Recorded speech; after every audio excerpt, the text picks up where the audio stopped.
విద్యార్థి లోకానికి అన్యాయం చేస్తుందో, నిర్లక్ష్యం చేస్తుందో దాన్ని కళ్ళు తెరిపించే విధంగా ప్రభుత్వం బకాయిలన్నీ చెల్లించే విధంగా ప్రభుత్వం మీద ఒత్తిడి తీసుకురావడం కోసం ఒక కార్యక్రమాన్ని రూపొందించుకోవడం జరిగింది. ఈ నెల 5వ తారీఖున బీసెంట్ రోడ్లో ఉన్నటువంటి మేనకా హోటల్ మా ఆఫీస్ దగ్గర నుంచి అందరం కూడా వెళ్ళి కలెక్టర్ గారికి రిప్రజెంటేషన్ ఇవ్వాలి. ఎందుకంటే 3,900 కోట్ల రూపాయలు బకాయిలు, కాలేజీలకి బకాయిలు, విద్యార్థుల్ని యాజమాన్యాలు హింసిస్తూ ఉన్నాయి. సర్టిఫికెట్లు ఇవ్వట్లేదు, అటెండెన్స్ సరిగా వేయట్లేదు. యావత్ విద్యార్థి లోకం అంతా కూడా ఆంధ్రప్రదేశ్లో అనేక రకమైనటువంటి ఇబ్బందులకు గురవుతోంది. జగన్మోహన్ రెడ్డి గారు 5 సంవత్సరాలు, అలాగే మన రాజశేఖర రెడ్డి గారు తీసుకొచ్చినటువంటి కార్యక్రమం, ఈ కార్యక్రమం ద్వారా పేద కుటుంబాల్లో ఉన్నటువంటి వారందరూ కూడా చదువుకోవాలని, విద్య ద్వారానే అన్ని రకాలైనటువంటి గౌరవం లభిస్తుందని చెప్పి భావించి రాజశేఖర రెడ్డి గారు తీసుకొచ్చినటువంటి కార్యక్రమాన్ని మరింత సరళీకృతం చేసి అన్ని కుటుంబాలకి పూర్తి ఫీజు రియంబర్స్మెంట్ చేసినటువంటి ప్రభుత్వం ఏది అంటే అది జగన్మోహన్ రెడ్డి గారు 5 సంవత్సరాల కాలంలో జరిగింది. జగనన్న విద్యా దీవెన, వసతి దీవెన, ఫీజు రియంబర్స్మెంటు, అమ్మఒడి, అలాగే వైద్య విద్య చదువుకునేటటువంటి విద్యార్థులందరికీ కూడా కళాశాలల ద్వారా కొత్త సీట్లు వచ్చే విధంగా 5 సంవత్సరాలు విద్యను బ్రహ్మాండంగా ముందుకు తీసుకెళ్ళినటువంటి లీడర్ జగన్మోహన్ రెడ్డి గారు. కానీ 3,900 కోట్ల రూపాయల బకాయిలు కాలేజీలకి పెట్టి ఫీజు చెల్లించకుండా 2014 నుంచి 19 వరకు తెలుగుదేశం పరిపాలించే టైంలో ఉన్నటువంటి నీరు చెట్టుకు కానీ లేకపోతే ఇతర సంబంధించినటువంటి బకాయిల్ని ఈ ప్రభుత్వం తీరుస్తుంది అని అంటే విద్యార్థి లోకం పట్ల, విద్యార్థుల యొక్క చదువు పట్ల ఎంతటి శ్రద్ధ ఉన్నదో మనకు అర్థమవుతుంది. పూర్తిగా విద్యా వ్యవస్థ నిర్వీర్యం అయిపోయింది. అన్నీ వారి ఇష్టానుసారం మేము చేసినటువంటి సంస్కరణలు ఉండకూడదు అనే ఉద్దేశంతో కొత్తగా ఈ 8 నెలల కాలంలో అనేక రకాలైనటువంటి కార్యక్రమాలు తీసుకోవడం జరిగింది. ఈరోజు ఖచ్చితంగా 5వ తారీఖున ఎన్టీఆర్ జిల్లాలో ఉన్నటువంటి ముఖ్య నేతలందరూ కూడా ఒక ర్యాలీగా వెళ్ళి ఖచ్చితంగా ప్రభుత్వం దృష్టికి తీసుకొచ్చి ఇప్పటికీ మేము 700 కోట్లు ఇచ్చాము, 800 కోట్లు ఇచ్చాము, 100 కోట్లే జమ అయింది, 200 కోట్లే జమ అయింది అని కాకి లెక్కలు చెప్తా ఉన్నారు.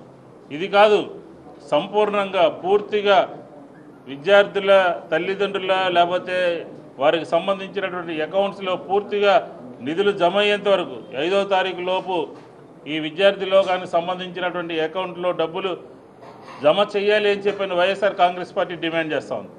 లేని పక్షంలో ఖచ్చితంగా ఈ ఉద్యమాన్ని మరింత ఉధృతంగా తీసుకుని వెళ్ళి ప్రభుత్వం విద్యార్థి లోకాన్ని చూసే విధంగా, నిధులు అందించే విధంగా, ప్రతి ఒక్కరూ చదువుకునే విధంగా మేము ప్రభుత్వంలో లేకపోయినా కూడా ప్రభుత్వం మీద ఒత్తిడి తీసుకొస్తాము.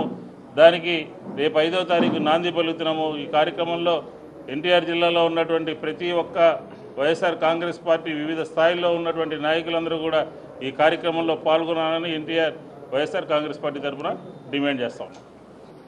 ఈరోజు రాష్ట్రంలో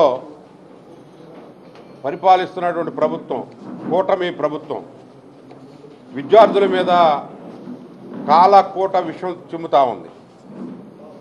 చాలామంది పేద విద్యార్థులు, SC, ST, BC, minority, EBC, economically backward classes పిల్లలు మానసిక వేదనకు గురవుతూ ఉన్నారు. కాలేజీల నుంచి వాళ్ళని ఫీజులు కట్టమని ఒత్తిడి చేస్తూ ఉంటే వాళ్ళ తల్లిదండ్రులు మనోవేదనకు గురవుతున్నారు. స్కూల్ పిల్లలు ఫీజులు లేక చాలా ఇబ్బంది పడుతూ ఉన్నారు.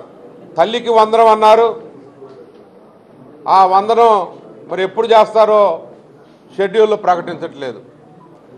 చాలా ఎవరైతే తల్లిదండ్రులు పిల్లల్ని చదివించాలనుకుంటున్నారో, మంచి విద్య అందించాలనుకుంటున్న రోజు జగన్మోహన్ రెడ్డి గారు ఇంగ్లీష్ మీడియం విద్య ప్రవేశపెట్టి దళిత బడుగు బలహీన వర్గాల పిల్లలు మంచిగా లాంగ్వేజెస్ నేర్చుకొని వాళ్ళ కాళ్ళ మీద వాళ్ళు నిలబడేటట్టు విద్య ఉండాలని చెప్పి నాడు నేడు అనే కార్యక్రమం తీసుకొని స్కూల్స్ అన్నీ కూడా బాగు చేసి అందరికి కూడా ఫీజులు చెల్లించి విద్యా వ్యాప్తికి కృషి చేశారు. ఏ రాష్ట్రంలో, ఏ దేశంలో అయితే విద్యకి ప్రాధాన్యత ఇస్తారో, వైద్యానికి ప్రాధాన్యత ఇస్తారో ఆ రాష్ట్రం అభివృద్ధి దిశగా, సంక్షేమ దిశగా, భవిష్యత్ తరాలకి ఉపయోగపడే దిశగా ఉంటుంది. ఈ కూటమి ప్రభుత్వం పచ్చి అబద్ధాలు, మోసాలతోటి తక్కు టమార గజకర్ణ గోకర్ణ విద్యలని ప్రదర్శించి ఎలక్షన్లో గెలిచారు. ఆ తర్వాత ఏరు దాటిన తర్వాత బోడి మల్లన్న సామెతలో వాళ్ళు చేస్తున్నటువంటి ఈ యొక్క విధ్వంస పాలనని ఖండిస్తూ 5వ తారీఖున విద్యార్థుల పోరుబాట వైఎస్ జగన్మోహన్ రెడ్డి గారి నాయకత్వంలో పిలుపునిచ్చారు. రాష్ట్ర వ్యాప్తంగా అన్ని నియోజకవర్గాల్లో యూత్ మొత్తం కూడా, విద్యార్థులు మొత్తం, విద్యార్థి లోకం మొత్తం కూడా కదిలి రావాలని చెప్పి ప్రతి కలెక్టరేట్కి వచ్చి మా ఆవేదనని, విద్యార్థుల ఆవేదనని, తల్లిదండ్రుల ఆవేదనని తెలియజేయాలని చెప్పి పిలుపునిచ్చింది వైఎస్ఆర్ పార్టీ ఎన్టీఆర్ జిల్లా దేవినేని అవినాష్ గారి ఆధ్వర్యంలో కలెక్టరేట్కి మేమంతా కూడా వెళ్ళి ఇక్కడ ఉన్నటువంటి పరిస్థితులు మొత్తం కూడా వివరించి విద్యార్థుల పక్షాన న్యాయ పోరాటం చేస్తామని చెప్పి వారికి రావాల్సిన బకాయిలన్నీ చెల్లించవలసిందిగా ఈ ప్రభుత్వానికి విజ్ఞప్తి చేస్తూ మీ అందరి దగ్గర సెలవు తీసుకుంటున్నాం. థ్యాంక్ యూ అన్నాడు.